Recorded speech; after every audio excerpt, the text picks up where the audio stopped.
Hello everyone, Ark Nova here, getting back some more Let's Play Trails in the Sky the Third. Well, as we left off, we did the Estelle Joshua door, and this time we're going to do the Olivier Mueller door. So let's go grab them and go see those scenes. Your aid, please. Olivier and Yeah. Mueller.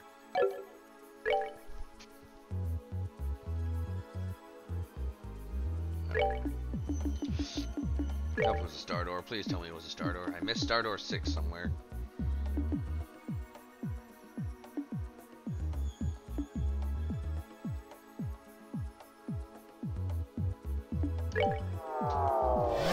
I think star door 6 may have been in Grimsel Fortress.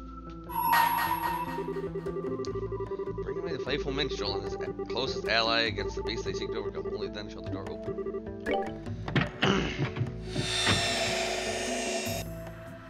Let's do it.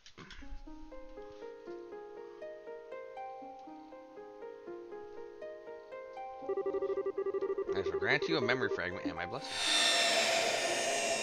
Yeah, we've heard it all before, my guy. 1 month after the collapse of the Liber Arc, the banquet to celebrate the crisis successful resolution was over, and with Estelle and her friends having largely left the capital to go elsewhere. One of them, however, Prince Oliver Rysei Arnor, sat rather comfortably in the ambassador's office in Gransel's Erebonian embassy, his work in the country not quite settled. I can't believe that you... I mean, my deepest apologies for not noticing that you were His Highness Prince Oliver sooner.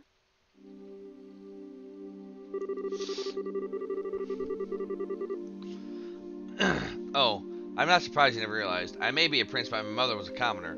What point is there in bothering to remember my face? It's not as though I often showed myself in the place or attended high society gatherings. Knowing me certainly isn't going to help you in moving up the ranks, my friend. Ha ha ha! There's no need to be so humble, Your Highness. Besides, I'm actually rather grateful to you, Ambassador. You gave me all kinds of useful advice during my stay here at the embassy that I'm sure will be to my benefit in the future.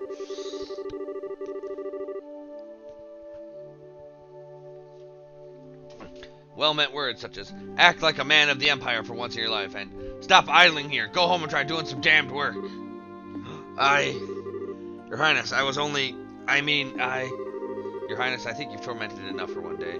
The ambassador behaved in the same way any other sane man would do in his position. If anything, I'd say he has every right to be angry at us for keeping the truth from him for so long. But Mueller! I suppose you're right. I'll spare him any more teasing for now. I actually wasn't joking about being grateful to you, though. You truly have done admirable work over the past month. I have? Acting as a pipeline with the Empire, checking the safety of Erebonians residing in Liberl, helping the international liner service to resume. And those are only the tip of the iceberg. You've done so much more. You have my deepest thanks as a prince of the Empire. I am not worthy of such praise, Your Highness. You, however, deserve the utmost for braving the danger you did flying up to the Liber Arc. All of what happened seems to have caused quite the commotion in our homeland. So the people seem to be rather relieved now that they know the danger has passed. It's all thanks to your courage that they are able to rest easy. Oh, there's no point in flattering me, Ambassador. I just did what I could, nothing more, nothing less. And I couldn't have done anything alone. All I was able to accomplish was all thanks to the help of those around me. I'm fairly removed from the stereotype of Erebonians as stern, strong, and self-sufficient, if I do say so myself. As rude as it may be to agree, perhaps you are correct. And yet I believe your willingness to be flexible most definitely helped rather than hindered you here. I believe people like you are exactly what the Empire is going to need in the future. Regardless of how I may feel about His Excellency, the Chancellor's approach, Ambassador. Well, this is a surprise. I was under the impression that you'd supported the Chancellor. Then again, you are a noble. Does that lead you to oppose his reformist policies, perhaps? I may be a noble on paper, but I'm only a baron. All in all, I generally fall in favor of his reformist policies. Be that as it may, well, this may just be the result of being in Liberl for so long and being influenced by the ways of its people. I do sometimes find myself becoming frightened by his hardline approach. I can't help but wonder exactly what direction he's trying to take our old nation. Interesting. Your Highness? Oh, I was just thinking that I'm quite glad to have taken the chance to engage in such fruitful talk with you just before departing the country. I pray you will continue doing all that you can to ensure the peace of Liberl and its surrounding nations while I am gone. Preferably in cooperation with Ambassador Cochrane. Yes, let's not forget about her, I suppose. Still, it's true that since the non-aggression pact was signed, there have been some progress with regards to the crossbow problem. And given that it was Liberl who proposed said pact, makes my role in the future negotiations very important indeed. I presume that is what you were trying to say? Heh, you're a sharp one, my good man. Now I can return to the capital with my mind at ease. Leave everything here to me, your highness. I will be looking forward to hearing that you achieve what you achieved back in our homeland.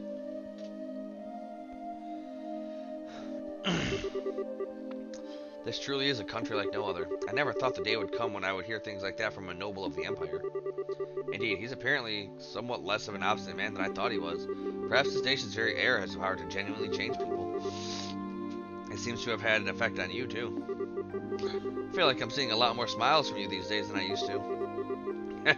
I'm loath to admit it, but that may well be true. I still find myself wishing you would learn from the Berlian's dignity and sense of restraint, however. Two qualities you don't particularly possess in any measure. In fact, you have far too much of their opposites. You say that, but these qualities are the only weapon that I have. I don't have much that will allow me to compete against the Chancellor. I need to use what little happens to be tucked in my corner as best I can. Have there been any changes to our plans? None. We should be able to proceed as arranged. 3 days ago, the Chancellor left the capital on a tour of Eastern Erebonia. Tomorrow, you will be returning there aboard the Arsail while he's still out in the east. All those who need to be made aware of our return have been given proper notice. Your arrival in Erebonia will make a real impact, of that I am certain. What potential obstructions to the plan are there at present? Nothing major. There have been some movements in the Intelligence Division's 4th subdivision, but not much. There's a chance that everyone is being cautious because the Arsail is involved, but I'd put greater odds on the idea that everyone is just treating this as a pompous performance by you not taking it seriously. Well, they'd be right to. It is. I have no choice but to start here, even if this means I have to use Liberl. And if I'm going to put on a show, why not put on the finest one the skies have ever seen? I suppose I can't argue that. I'm sorry to trouble you at this late hour, your highness. A message has arrived for you from the Heimdall. What would you have me do? Really? Alright, come in. Pardon me. Well, if it isn't Lecter. I was wondering where you'd been. I haven't seen you all day. I've been exceptionally busy with work since this morning, I'm afraid. I'd hoped to be able to come and see you earlier since you'll be leaving tomorrow. I'm terribly sorry for not being able to. Oh, never mind that. If that work of yours is done now, we three could also enjoy some sensual quality time together for the remainder of the night. So what was the message from the Capital Secretary? They've acknowledged receipt of His Highness's message. However, they didn't anticipate that you may be able to arrive all the way from Grantville in less than half a day. As such, they're currently in a minor panic trying to ensure everything's ready for the ceremony tomorrow. That doesn't come as a surprise. There's nothing like the Arsail when it comes to speed at home. How cruel are the both of you to so deftly ignore my proposal? Although it sounds as though the stage will be set in time, now I need to decide an outfit that will leave everyone's jaws on the floor to sweeten my arrival. Perhaps a glistening coat and a white loincloth would do the trick. That'd make a grand impact, alright. I almost wish I could go along and see it myself. Please, don't encourage him. You show remarkable promise for someone so young. What do you say to coming back on the Arsail with me? I'd welcome your company. Your work here in Liberl is just about as done as it is, isn't it? Your offer is certainly tempting, but I'm afraid I have another job to take care of soon. The thought is appreciated, of course. God damn. Really? Well, that is a shame. Good luck with that next job of yours. Thank you. Well, if you'll excuse me.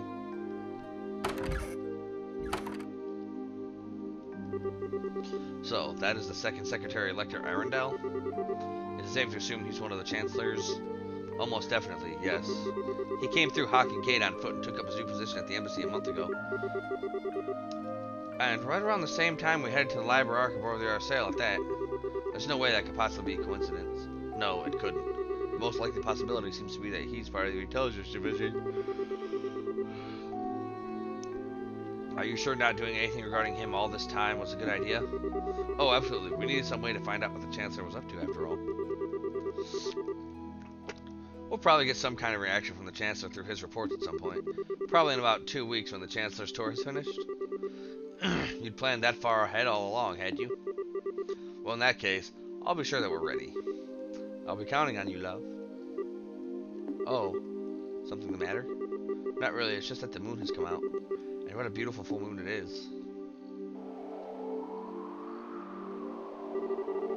It's strange to think this will be the last time we'll see that moon from here. Truth be told, I'm going to miss it. Well, it looks like putting a smile on your face a little more often isn't the only thing the world has done for you. It's opened your eyes to life's natural beauty as well. But in all seriousness, we'll just have to do all that we can to be able to come back and see it again one day. While we're both still alive. Indeed. I mean, nothing's stopping you guys from just traveling pretty much whenever the hell you want. The next morning.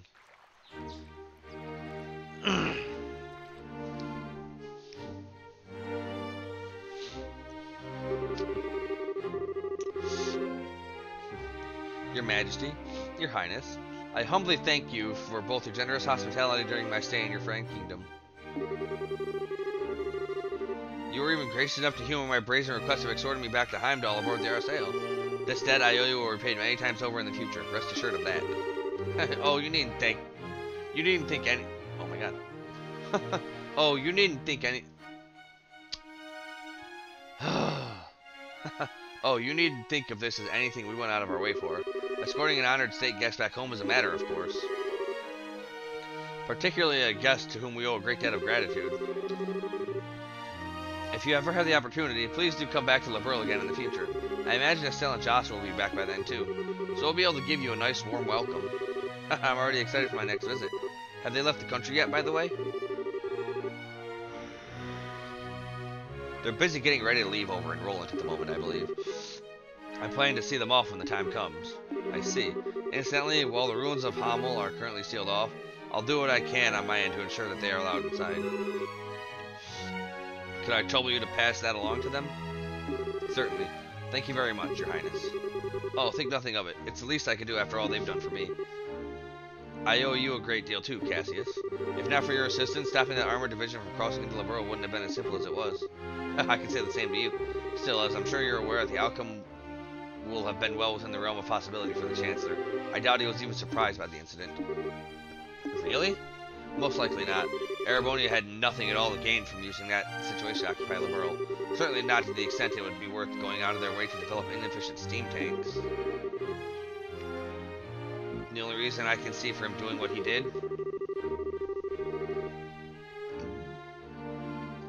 was as a show of power to surrounding nations, a statement that even without orbital power, Erebonia's army could still act. I indeed suspect that was his true aim all along. Goodness. So you did notice. The global shutdown phenomenon was a complete unknown to the rest of the continent. Perhaps it might never occur again, but there's always a chance it might, whether it's here or somewhere else entirely. I hear the Empire only built a relatively small number of those tanks in all, too. Certainly not enough to launch a full-scale invasion. By the sounds of it, they were just put together in Reinford's factories using parts intended for other standard orbital tanks. But as it stands, the know-how to put together tanks like that only exists in the Empire.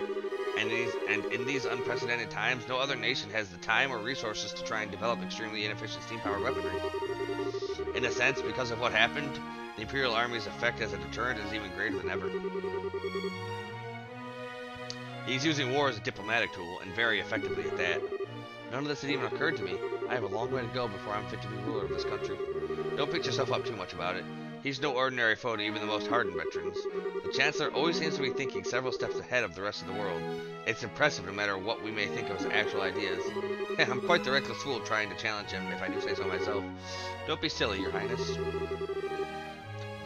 How you can say that with a smile on your face is utterly beyond me. You should focus on building yourself a strong foothold to begin with. I do hope you'll be careful. No matter what may occur, be sure not to lose sight of exactly where you stand. Of course, Your Majesty. If I were to go and bring shame upon myself now, I'd be wasting all the effort involved in escorting me back home. I'll be sure to take what you have said to heart. Excuse me, Your Majesty? Hilda? Whatever is the matter? It's not often I see you so flustered. My apologies, Your Majesty. It's just that a guest for you arrived all of a sudden at the castle. Ordinarily, I would not have rushed in while you were meeting with others, but the visitor is so irregular that I thought you should know at once. Irregular? How so? It sounds like it's about time I take my leave then. Actually, the visitor said he would like to greet you as well, and not just Her Majesty. What? Hilda, just who is this visitor? Well, he introduced himself as Chancellor Gileath Osborne. Shit. Of the Erebonian Empire. Ah, shit. You're a bastard. Ah, it's an honor to be granted a personal audience. I am Gileath Osborne, representative of the Imperial Government. My apologies for the abrupt intrusion. So you are Chancellor Osborne. And it's a pleasure to see you again as well, Your Highness. It's been a year since we last met, has it not? I hope these passing months have seen you well. I thought you were supposed to be in the east, you bastard. Yes, a year sounds about right. Still, while I hope you'll forgive me for asking, just what did prompt someone of your stature to appear at the castle without warning? I'd very much like to hear your side of the story. My apologies, Your Highness. You see, these past few days I've been touring Eastern Erebonia on routine inspections. It's been going very smoothly, more so than I had initially anticipated. I had enough free time in my schedule to pay a cordial visit. Oh my, is that so? Naturally, I would have preferred to come here while the crisis was still unfolding like you yourself did, Your Highness. Unfortunately, the confusion in southern Erebonia was simply too pressing a matter, and I had no choice but to deal with that first. This was the first chance that presented itself to come here and meet directly with Her Majesty, so I acted with the utmost expediency. I hope you'll forgive my lack of proper decorum in failing to give an advance notice of my arrival. That does make sense, at least. Regardless, please don't concern yourself with me. No doubt you wish to offer your greetings to Her Majesty. My thanks, Your Highness. Well then, allow me to extend my most heartfelt greetings to both of you, Queen Alicia and Princess Claudia. It's abundantly clear that the crisis that unfolded here has been quite the ordeal for yourselves and for your nation's people. You have my deepest sympathies for the hardships you have endured, as well as my commendation for bringing the situation under control. I thank you for your kind words, Your Excellency. If anything, we should be apologizing to you for the fact that the southern side of your nation was caught up in what should have been our problem. We should have been the ones going to you, rather than having the trouble yourself go all the way here to Liberl. I beg you accept our apologies together with my deepest thanks for coming here today. I would never ask for apologies. I've heard what happened was the work of a shadow organization stirring up trouble within your borders. While I meant well by sending a military force to aid you, I wouldn't have done something so careless had I known the truth of the matter. My actions were foolish even, and I was rightfully reprimanded by His Imperial Majesty for them. Oh my. Fortunately, His Highness the Prince was able to act with all due haste to put right my misstep before even greater harm was done. I owe a great debt of gratitude for that, Your Highness. And congratulations besides for your part in bringing an end to the crisis. Oh, I did nothing out of the ordinary. I had a lot of help from Her Majesty, Her Highness, and Brigadier General Bright here too. Bright, you say? It's a pleasure to meet you, Your Excellency. I am Cassius Bright, a Brigadier General in the Liberalian Royal Army. The pleasure is all mine, I assure you. Your name is rather well known even in the Empire. Not as much as yours is known here in Liberl, I would imagine. It's an honor to be able to speak with you in person. It's certainly a surprise to be able to, though coming here on a whim can't have been easy for a man as busy as yourself. It sounds as though I may have underestimated how capable you truly are. Not at all. I was greatly impressed to see the Royal Army's effectiveness in dealing with the tumult here. Your forces have proven powerful yet flexible, capable of dealing with emergencies ably and decisively. I might go so far as to say it embodies the ideal that the Imperial Army, with its swollen ranks, could never hope to realize. You flatter us, Your Excellency. For your part, I hear you are responsible for the establishment of the Imperial Army's famed intelligence division. Our army is in desperate need of a new one of its own, so I find myself quite envious. It almost sounds as though the two of us each want what the other has. Haha, so it does. May I ask, Your Excellency, what will you be doing now? For my part, I'm intending to leave Liberl today, so I'm afraid I won't be around much longer. Yes, so I've been told. I believe you're intending to make your grand arrival in Heimdall aboard the famous Arsael. I'm impressed you're already aware.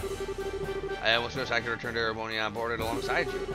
But alas, I'm afraid I have other business demanding my attention after I'm finished here. I'll be leaving Liberl separately this afternoon. That is a shame. I would very much have liked to invite you to this evening's banquet. Please, you need not go to such troubles on my account. I feel as though I've put you out enough showing up unannounced as I did, to say nothing of dining with such esteemed company. Still, I do have some time before the airship I'll be leaving on is due to depart. That being the case, I might might I ask for a little of your time, Your Highness? I have a few things I'd like to discuss with you personally.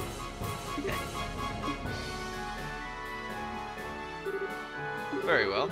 I have some matters I would actually like to discuss personally with you as well. What a fortuitous coincidence. Allow me to have a room arranged for the two of you to have your discussion then.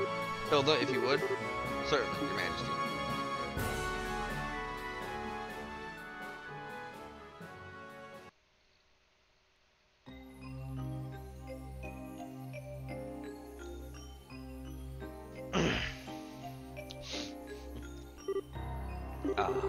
It's obvious that Her Majesty is quite the tea fancier, if this blend is anything to go by. The fragrance, the temperature, the taste. I'd be hard-pressed to find any fault with any of it.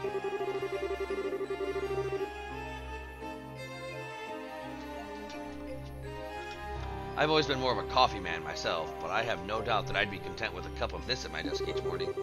As much as I agree with you, I don't believe we're here to talk about beverages. So, shall we get right to the point? What did you want to discuss with me? I see your sojourn in the Burl has proven most fruitful. Pardon? When we last spoke, you struck me as a bright, flexible young man, and no doubt you still are. But now I see you are a resilient inner. And no doubt you still are. But now I see in you a resilient inner strength girding those aspects. I'm sure His Majesty will be most delighted with your personal development. Meanwhile, I see you're still the same fearless man I've always known you to be. More so, even. That crushing aura about you seems to have only grown with time. It's as if you feed on the resentment of those who live in the territories you annex. Such harsh words, Your Highness. Personally, I prefer the term political unification. Annex carries such negative connotations, you know. Since the end of the 100 Days War, our army hasn't committed a single act of aggression. All our unifications have been entirely peaceful. Oh, you're quite right about that. On the surface. Oh. It's amazing how similar the annexation process is every single time it happens. It starts with a small nation or independent state with an array of problems beyond repair. Those problems start to worsen, after which Jaegers and other dangerous elements enter, plunging public order to an all-time low. Desperate for a solution, the local government requests the help of the Imperial Army. Before they know it, they're part of the Empire. Well, it's not as though I can't deny what you're saying. Each instance does share certain commonalities. Still, it's to be expected. An inevitable consequence of the age of unchecked growth and progress in which we live. The Imperial Army is simply acting in the Empire's best interests, helping to stabilize our neighbors for the good of the Empire. And it's understandable that they would. I do find myself rather curious why Intelligence Division members are going to such nations with such peculiar frequency. Well, before the problems I described worsen, no less. I won't press as to where you came by such information, as curious as I am. But I will say this. At its most basic level, these actions are about risk management. It's because we've been acting to minimize such risks beforehand that the Army has been able to successfully quell each problem in turn. With the small price of earning the disdain of the people in those nations and an increased risk of terrorism in exchange. To tell you the truth, I'm rather astounded that you had the courage to come here to Liberl all on your own to begin with. After all, you've made yourself the biggest target for terrorists in all of Erebonia. Your concern is touching, Your Highness. I would ask that you not trouble yourself with my safety. I employ some very skilled subordinates tasked primarily with eliminating the risk of terrorist attack against me. Really now? That Lecter is one of those, I assume? A rather peculiar fellow, isn't he? But a very useful one all the same. Working out the scheduling for this trip and taking all the necessary precautions to ward off terrorist threats were both his doing. And thanks to his commendable efforts, I can depart for Crossbell free from worries as soon as I finish my business here. Crossbell? Are you surprised? I'll be participating in a top-secret discussion with a representative of the Crossbell government. Recently, a large amount of funding has been flowing into the country through Republican channels, putting our allies on the defensive. I'd always meant to visit at some point, and this seemed a perfect opportunity. Are you out of your mind? Crossbell is full of enemies and different factions at each other's throats. I hear it's now even a hotbed for terrorists and criminal organizations because of its position as a buffer state. Does that really sound like the place an Erebonian Chancellor should be going, even on an unofficial visit? I'm surprised to hear you advocating caution in the face of potential danger, Your Highness. After all, it was you who flew onto an ancient city at great risk to your own safety, and returned unharmed after surveying it. Compared to such rousing risk-taking, my visit to Crossbell would be child's play. As I'm sure you're aware, you're regarded as something of a hero back in Erebonia now. To see a hero make a grand return befitting of his newly minted legend, and aboard the famous Arcel, no less. Naturally, our hero has also taken the time to ensure that every well-known newspaper and magazine are aware of his homecoming, too. Oh, I have no doubts that your triumphant arrival will be every bit as glorious as it's played out in your imaginings, Your Highness. Don't be sure to capitalize on this chance. Do be sure to capitalize on this chance as best you can to build yourself a firm foothold. I expect great things from you, after all.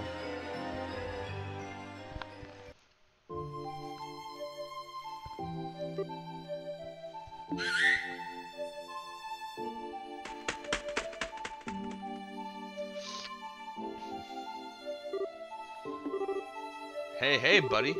You haven't changed a bit, huh? Really? Sounds like a ton's happened, huh? But it's nice to see you and your master doing alright. Lecter?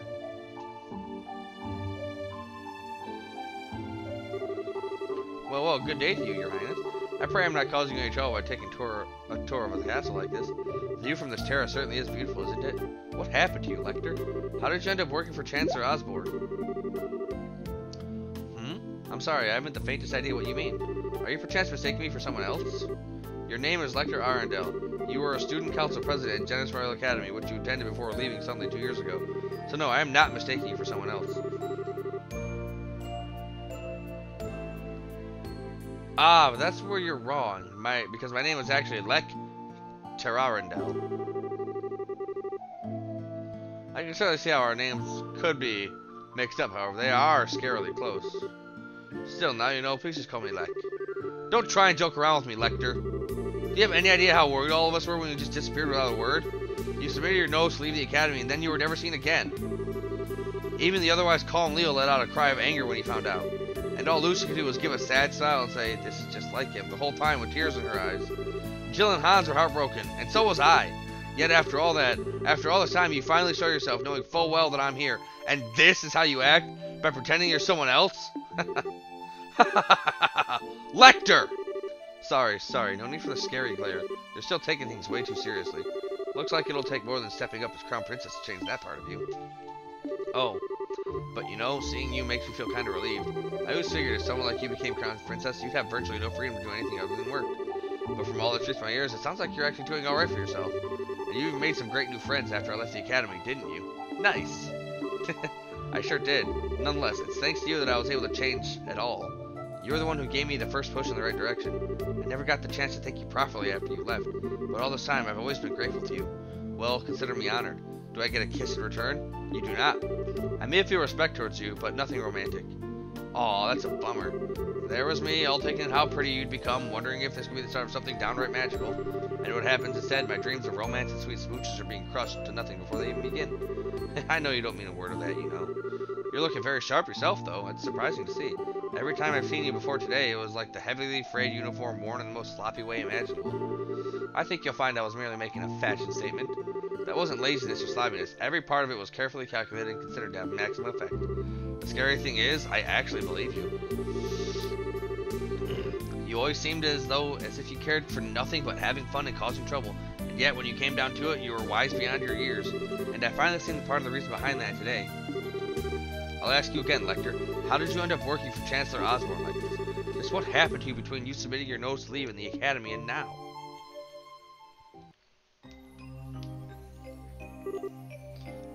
Do you now? I have to admit, I never imagined that would be the case. On the contrary, I was expecting you to tell me to back off. Oh, Adios forbid. What reason would I have to suggest such a thing? After all, at the end of the day, our positions are functionally the same. I'm not sure I understand. Do you not think so? Personally, I find it difficult to believe that you would not harbor...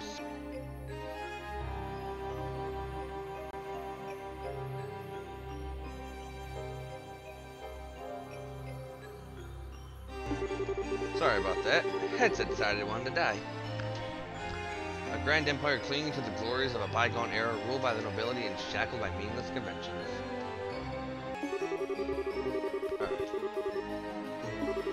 Am I wrong? People call me the Blood and Iron Chancellor, as though I hold the whole of Erebonia in the palm of my hand. But in reality, my position is far more tenuous. I have supporters and allies in the capital, certainly, but outside its walls, the nobility holds far more sway than any of them.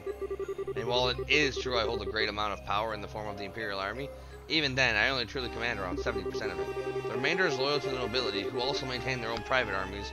With those factored in, my advantage shrinks substantially. So you see, still very much in the midst of a battle to truly exert control. Which is why you're building railways all over the country to expand your area of influence. And you've been annexing new territory to that same end. As I've long thought, you clearly understand me better than anyone else. That is why, I'll say this once again, work with me, Your Highness. With your support, our nation will truly be about... With your support, our nation will be able to bring about real reform faster than ever. The noble faction, bloated with its centuries of decadence, can be stopped before they even have a chance to unify against us. Surely that's what you desire more than anything. Let me just ask one simple question, Chancellor. What connection do you have with Ouroboros?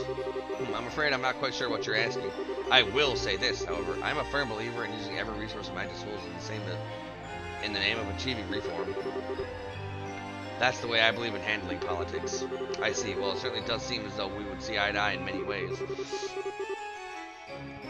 And that's all the more reason why I'm afraid I must refuse your offer. Is that so? Yes, I find it difficult to like the rotten noble faction that exists in the Empire. Or perhaps you're right, that hate is more the appropriate word. But my feelings of fear towards your methods are far greater than my feelings of hatred towards the nobles. What you seem to be doing is trying to compel Erebonians with the delusive utopia to whip them into an enthusiastic frenzy. No doubt by successfully convincing the people, the old guard will fall into the metaphorical firestorm created. And yet by then, the gears will have already begun turning. There will be no satisfying aroused populace with a thirst for revolution. The store will just keep growing larger and more ravenous, engulfing anything and everything in its wake. You know this, don't you, Chancellor? But of course! After all, that's what I intend to happen. It's the first stage of my reforms. I'd be more than happy to share further details with you if you were to decide to work with me, Your Highness. In the meantime, I wish you well in strengthening your foothold back in the Empire. Of course, if that's not your intention, you'll find it a necessity to work with those nobles you so despise. Hey, you truly did see through everything, don't you? Well, that sounds like the noon bell. The airship should be arriving shortly. Which means it's time for me to take my leave, I'm afraid. I look forward to seeing you again in the capital in 2 weeks' time.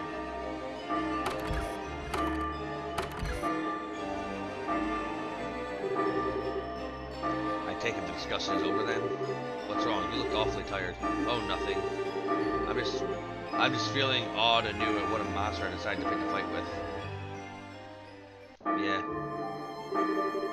Oopsie, I think it's probably about time for the airship to arrive. I'm gonna have to stop you there and get going. What?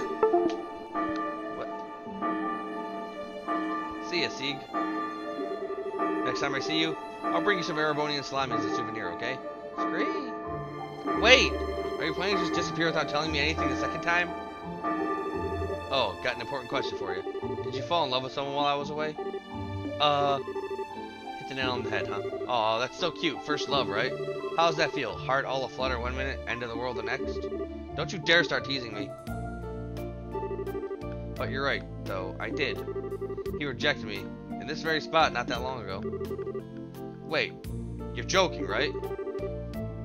There's a coincidence I didn't see coming. I'm not so sure about that.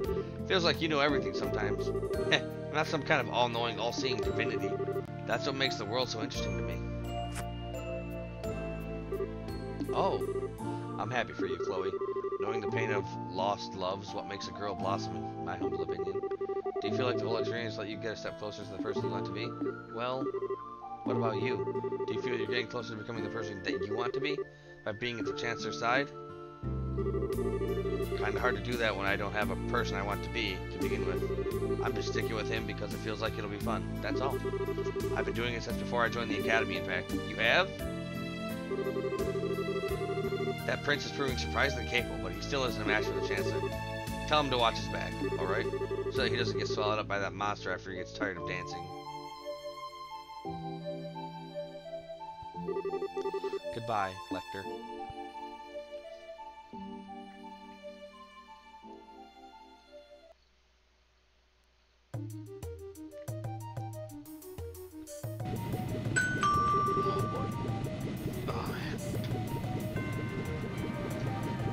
Thank you all for waiting. Oh my god, my eyes. The Calabria International Airliner bound for the Principality of Remaferia will be departing momentarily. Please mind your footing when boarding.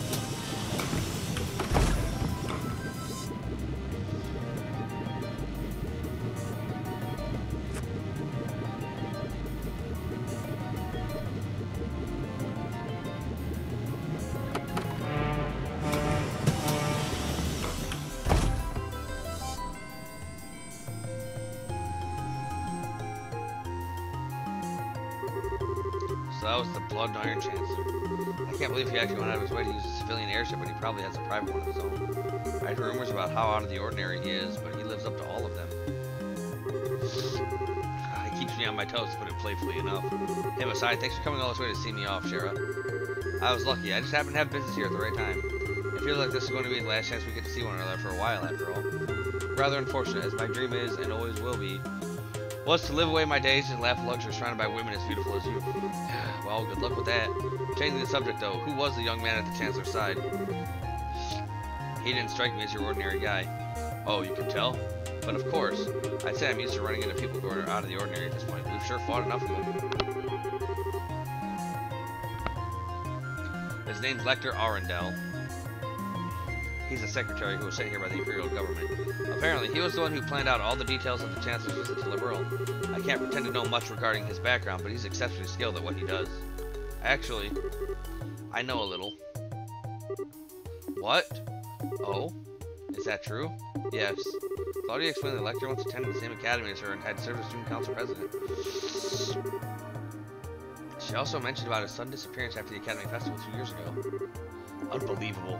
Then, someone connected to the Chancellor had visited Liberl first?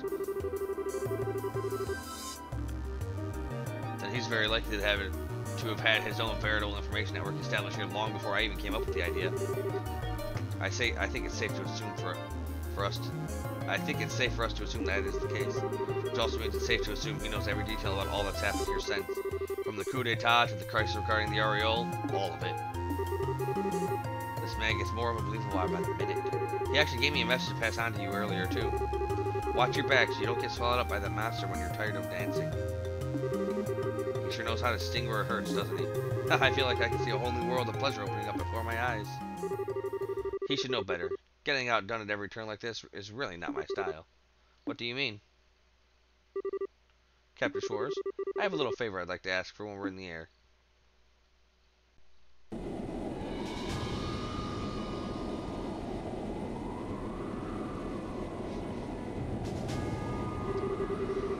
I'm rather impressed with how Prince Oliver has come along.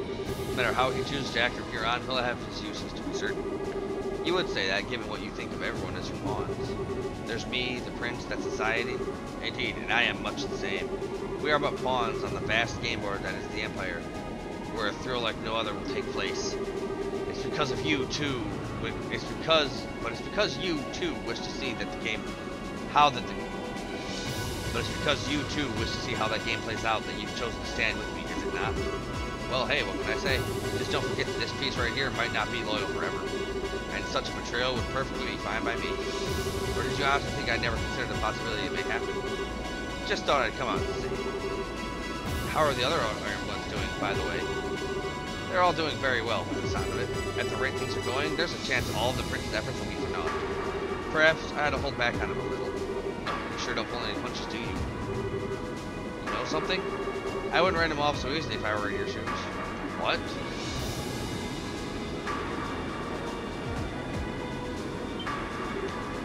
What?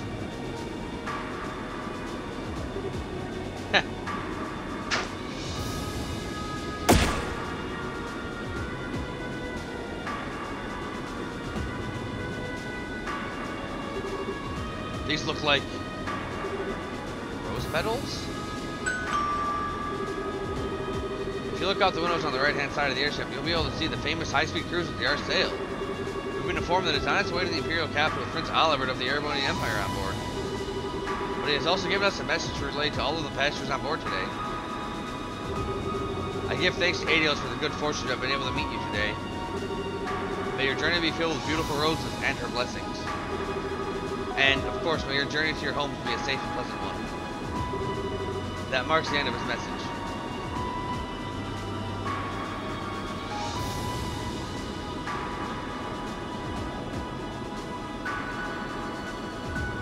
And that snazzy son of a bitch. Well played. That stylish oaf. I never thought there was a bigger dumbass in the world than me, and yet here we are. Very well, debaucherous prince. I look forward to seeing what you can do. Show me how long you can hold out against me.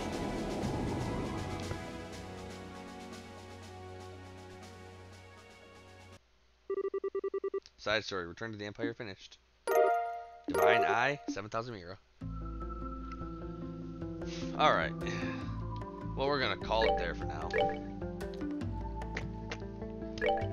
Well then everybody, this has been Ark Nova playing Trails in the Sky the Third. Next time, we actually continue on with the story. Until then, stay cool.